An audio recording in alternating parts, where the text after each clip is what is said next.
வணக்கம் நண்பர்களே. அமெரிக்கா ஒரு பெரிய வல்லரசு நாடு, உலக வல்லரசுகளில் முதன்மையான ஒரு வல்லரசு நாடு. அந்த நாடு ஒரு நாடு பற்றி ஒரு முடிவை அறிவிக்கதாக இருந்தால் அந்த முடிவுக்கு முதல் நிறைய ஆலோசகர்கள் அந்த கருத்தை கலந்து பகிர்ந்து கொண்டிருப்பார்கள். அதை பற்றி எல்லாம் ஒரு சுற்றுவட்டம் பேசி தீர்மானித்திருப்பார்கள். கடைசி ஒரு கட்டத்தில் தான் ஜனாதிபதி மூலமாக ஒரு கருத்து வெளியில் வருகுதென்றால் அதற்கு முதல் நிறைய ஆலோசனைகளும் அதை பற்றின கலந்துரையாடல்களும் நிறைய நடந்திருக்கும் என்று தான் நாங்கள் நினைச்சு கொண்டிருக்கிறோம். ஆனால் அமெரிக்காவினுடைய இன்றைய நிலையை பார்த்தால் அமெரிக்க ஜனாதிபதி டொனால்ட் ட்ரம்பும் அவருடைய சோசியல் மீடியாவான ட்ரூத் சோசியலும் தான் தீர்மானிக்கிற மாதிரி இருக்கிறது. கண்ட இடத்துல கண்ட மாதிரி கதைச்சிட்டு போகிறார். இதை பார்க்கல இந்த ஈரானுடைய யுத்தம் அவருடைய அமெரிக்காவினுடைய பரிமாணத்தையே மாற்றி அமைக்க போகிற மாதிரி தான் இருக்கிறது. அது பற்றிய செய்தி தான் இன்றைய செய்தி. கூத்தாடிவட்டை யூடியூப் சேனலை புதிதாக பார்க்குற நண்பர்கள் தயவு செய்து சப்ஸ்கிரைப் செய்து நண்பர்களுக்கும் பகிர்ந்து கொண்டு தெரியப்படுத்தி கொண்டு தொடருங்கள். ஒரு லைக் பண்ணி விடுங்கள் என்று கேட்டுக்கொண்டு இன்றைய செய்திக்கு போகலாம்.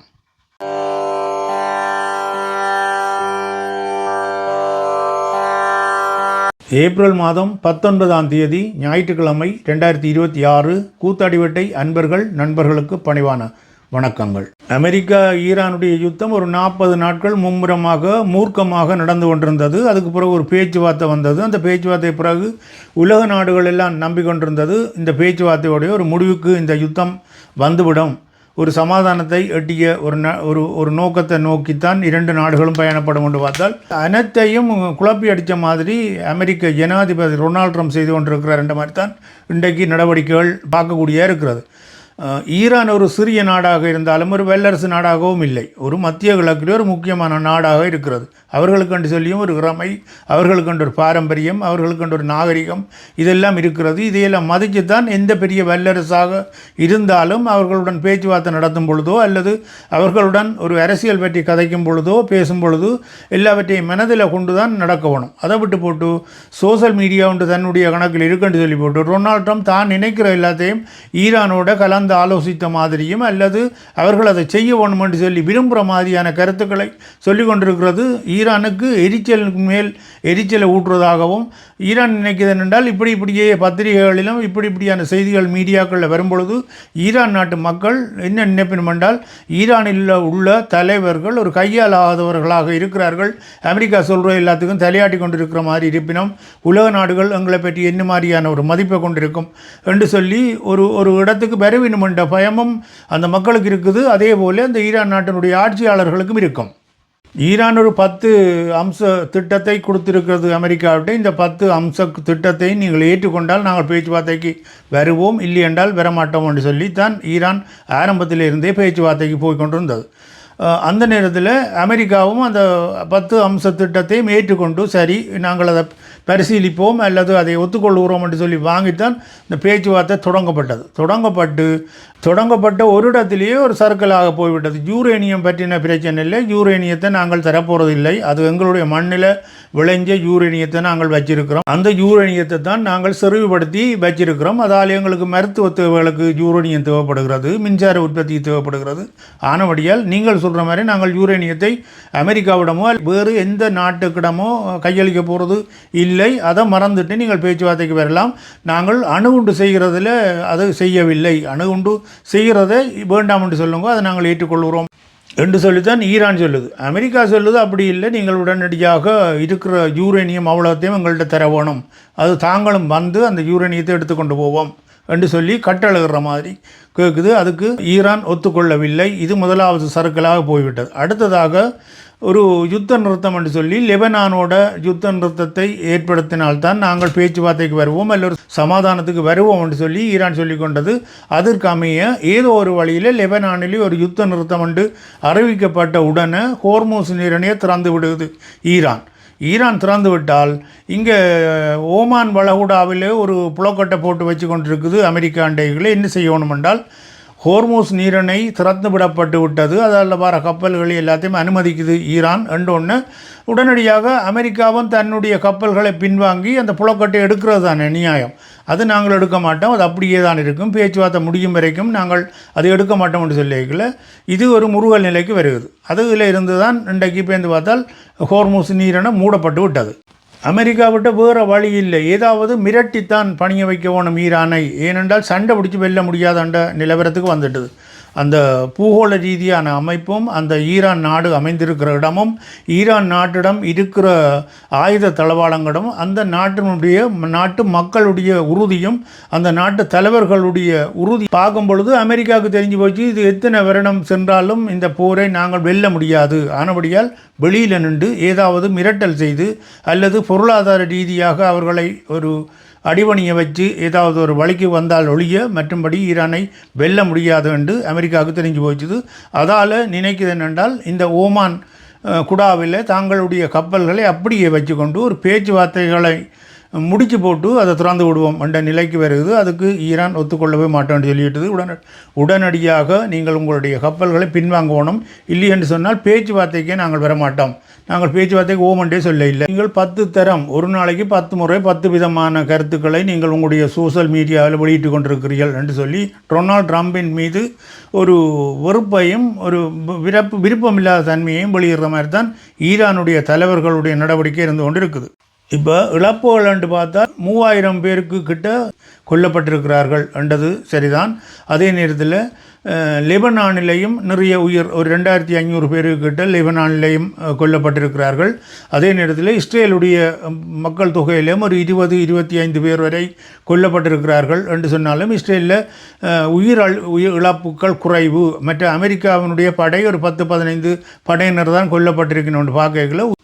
உயிரிழப்புண்டு பார்க்கல ஈரானுக்கு உயிரிழப்பு அதிகம்தான். பொருளாதார அழிவுண்டு பார்க்கல பொருளாதார அழிவும் ஈரானுக்கு நிறைய பாலங்கள், நிறைய மின் உற்பத்தி நிலையங்கள், எண்ணெய் சுத்திகரிப்பு நிலையங்கள், இப்படி முக்கியமான இடங்கள், மற்றது ஈரானுடைய 2-3 தலைவர்கள், இப்படியான கணக்குகளை பார்க்க ஈரானுக்கும் இழப்பு தான். அதே நேரத்தில் பெரிய பண ரீதியாக அல்லது பொருளாதார ரீதியாக அழிவுண்டு பார்த்தால் அமெரிக்கா கொட்டி தீர்த்த குண்டுகளும், அமெரிக்கா கொட்டி தீர்த்த விமான குண்டுகளும், அமெரிக்காவினுடைய விமானங்களும், இஸ்ரேலுடைய விமான குண்டு வீச்சுகளும், இப்படி பார்க்கல இஸ்ரேலுக்கும் அமெரிக்காவுக்கும் எக்கச்சக்கமான $, இழப்பு வந்திருக்கிறது.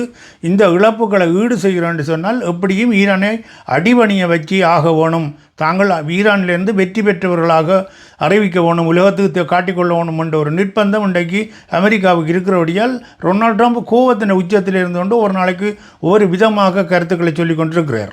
ஈரான் உள்ள அதிகாரிகள் சொல்லிட்டனும், ஈரான் தலைவர்கள் சொல்லிட்டனும், நாங்கள் வைத்த அந்த 10 அம்ச கோரிக்கையை நீங்கள் ஏற்றுக்கொண்டு அதன் அடிப்படையில் பேச்சுவார்த்தை நடத்துகிறதா இருந்தால் நாங்கள் வருவோம். மற்றது 2வது யூரேனியத்தை திருப்பி தர கதைக்கே இடமில்லை, அதை நீங்கள் மறந்துட வேணும். மற்ற அம்ச திட்டங்களையும் எங்களுடைய நிறைய எங்களுடைய நிதிகள் ஒடுக்கப்பட்டு முடக்கப்பட்டிருக்கிறதோ அந்த நிதிகளை எல்லாம் விடுவிக்க வேணும் என்று சொல்லியும் நிறைய பேச்சுவார்த்தைகள், அது நிறைய கருத்துக்கள் வெளியிட்டு விட்டு கொண்டிருக்கணும். அதில் ஒரு இடத்துல தான் அமெரிக்கா என்ன செய்யுதென்றால் ஈரானுடைய பணம் $20 பில்லியன் முடக்கத்தில் இருக்கிறது, அந்த பணத்தை நாங்கள் விடுவிக்கிறோம், நீங்கள் அதுக்கு பதிலாக யூரேனியத்தை திருப்பி எங்கள்கிட்ட தரணும் என்று சொல்லுது. அதுக்கு ஈரான் சொல்லி போடுது, நீங்கள் 20 பில்லியன் இல்லை 50 பில்லியனை விடுவிக்கிறதா இருந்தாலும் அது எங்கட பணம் தான், அது ஒரு காலத்தில் நாங்கள் பார்த்துக்கொள்கிறோம். அதுக்காக நாங்கள் எங்களுடைய ஒரு புனித பொருளாகத்தான் நாங்களுடைய யூரேனியத்தை கருதுகிறோம். யூரேனியம் எங்களுடைய மண்ணில் விளைந்த யூரேனியத்தை தான் நாங்கள் எடுத்து வச்சிருக்கிறோம். ஆனபடியால் அதை நீங்கள் கொண்டு போகலாம் அல்லது அதை நீங்கள் கைப்பற்றலாம் என்று நினைக்கிறதெல்லாம் கனவில் தான் அதை நிறைவேற்றலாமே தவிர நேரடியாக அதெல்லாம் முடியாது என்று சொல்லி போட்டுது. அதே நேரத்தில் இன்றைக்கு உலக போரியல் ஆய்வாளர்களும் நிறைய ஊடகங்களும் சொல்லுகிறார்கள் என்ன மாதிரி என்று சொன்னால் ஈரான்கிட்ட இன்னும் பல்லாயிரக்கணக்கான ஏவுகணைகளும் பல்லாயிரக்கணக்கான ட்ரோன்களும் அவர்களிடம் இருப்பில் இருக்கிறது, அண்டர் கிரவுண்டில் அவர்கள் வச்சிருக்கிறார்கள். அவர்கள் முக்கியமான ஆயுதங்களை வெளியில் எடுக்கவே இல்லை. அதே நேரத்தில் வேறு நாடுகளும் ஈரானுக்கு உதவுறதுன்றது தான் பார்க்கக்கூடியதாக இருக்கிறது, உணரக்கூடியதாக இருக்கிறது.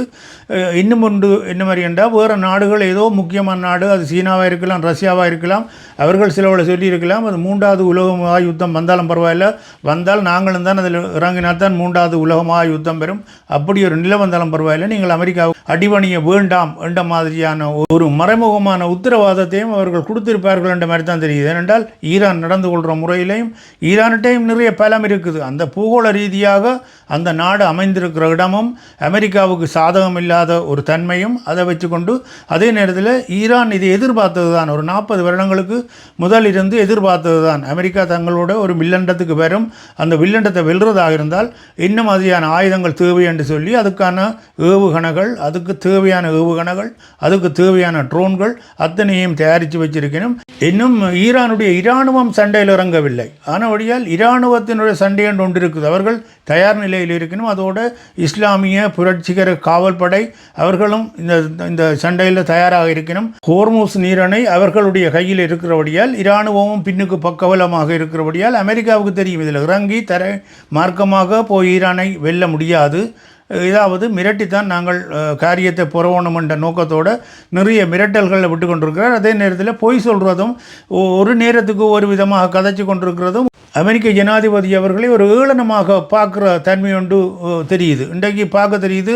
நான் ஏற்கனவே 2-3 வீடியோவில் சொல்லிவிட்டேன், இந்த உலக ஒழுங்கு மாறப்போகுது. மாறுவதற்கான அறிகுறிகள் அத்தனையும் தெரியுது. என்ன மாதிரி கண்டால் ஐரோப்பிய நாடுகள் எல்லாம் அமெரிக்காவை கைவிட்டதோடு தெரிஞ்சு போச்சுது, உலக ஒழுங்கு மாறப்போகுது. இவர்கள் கைவிட்ட உடனே என்ன நடக்கும்னா அமெரிக்கா தனித்தால் அமெரிக்கா இன்னும் ஒரு இடத்துல அல்லது ஒரு காலகட்டத்தில் ஐரோப்பா நாடுகளோடு எதிர்க்கிறதாக இருந்தால் ஐரோப்பா நாடுகளுக்கு இன்னும் ஒரு பலம் பொருந்தியவர்கள் தேவைப்படும் என்றைக்கு அந்த இடத்துல ஈரான் பக்கத்தில் நிற்கும், பின்னுக்கு நிற்கும், அல்லது ரஷ்யா நிற்கும், அல்லது சீனா நிற்கும் என்றைகளில் இந்த உலக ஒழுங்கு மாற்றி அமைக்கப்பட்டுவிடும். அமெரிக்காவினுடைய ஆதிக்கம் மிக மிக வெகுவாக குறைக்கிறதுக்கான காரணியை எல்லாத்தையும் இந்த ஈரான் யுத்தம் கொண்டு வந்து விட்டுவிட்டது என்ற மாதிரி தான் நம்பக்கூடியதாக இருக்கிறது.